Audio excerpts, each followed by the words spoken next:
Hello అండి. ఎలా ఉన్నారు? మీ అందరికీ ఉమెన్స్ డే శుభాకాంక్షలు. ఈరోజు మేము వండర్‌లా వెళ్ళొచ్చని అనుకుంటున్నాము. మా ఫ్యామిలీ, మాధవి వాళ్ళ ఫ్యామిలీ, శ్రీలత వాళ్ళ ఫ్యామిలీ ముగ్గురు కూడా ప్లాన్ చేసుకున్నారు. అయితే ముందుగా శ్రీలత వాళ్ళు ఫ్యామిలీ రీచ్ అయింది. అక్కడ మా గురించి వెయిట్ చేస్తే కొంతసేపటికి ఇంకో మేము కూడా వెళ్ళామండి. మాధవి వాళ్ళకి 2 అమ్మాయిలు, శ్రీలత వాళ్ళకి 2 అమ్మాయిలు, మాకు గాయత్రి. వీళ్ళు ఎప్పుడు ఎంజాయ్ చేద్దామని ఎదురు చూస్తున్నారు. మేము ఆన్‌లైన్‌లోనే టికెట్స్ బుక్ చేసుకున్నాం. ఇక్కడ చూపిస్తే ఇక్కడ టికెట్స్ లోపలికి పంపిస్తారు. హడావిడి మొదలైందండి. లోపలికి వెళ్ళాక చూడండి చాలా చాలా హడావిడి.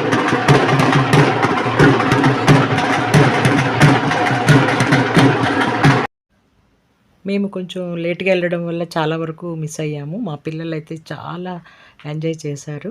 చాలా చాలా బాగున్నాయి. లోపల గేమ్సే కాదు, వాటర్ బాల్లు తర్వాత అన్నీ కూడా చాలా బాగున్నాయి. నేనైతే వాటర్‌లో తడవలేదండి. ఎందుకంటే ఇంకా నేను కూడా తడిస్తే వాళ్ళందరికి వీడియో తీయాలిగా. చూడండి ఇక్కడైతే చాలా బాగున్నాయి. నేను అన్ని వీడియోస్ కూడా ఒక్కొక్కటిగా మీకు నేను షేర్ చేస్తాను. చాలా చాలా ఎంజాయ్ చేశారు మా వాళ్ళైతే. బాగుంది. నేనైతే కొన్ని ట్రై చేశాను. వాటర్‌లోకి అయితే తడవలేదండి. ఇక మా వాళ్ళు బయలుదేరి వెళ్తున్నారు. ముందుగా వాటర్ వేవ్స్ వస్తుంది. అచ్చు బీచ్ లాగే ఉంది. అంత బాగా చేశారు. నేను అన్ని వీడియోలు కూడా ఒక్కొక్కటిగా మీకు షేర్ చేస్తాను. ఖాళీ ఉండడం వల్ల మా వాళ్ళైతే చాలా చాలా బాగా ఎంజాయ్ చేశారు. ఎక్కువ జనం ఉంటే ఇంతలాగా వీలు పడదేమో అనిపించింది. బావుంది. అయితే లేడీస్‌కేనండి. బాయ్స్‌కి అలౌ లేదు. మా మనవడిని ఇంట్లోనే పెట్టి వచ్చాము. లేట్‌గా అయినా కానీ మీకు అన్ని వీడియోలు ఒక్కొక్కటిగా నేను షేర్ చేస్తాను. Thank you.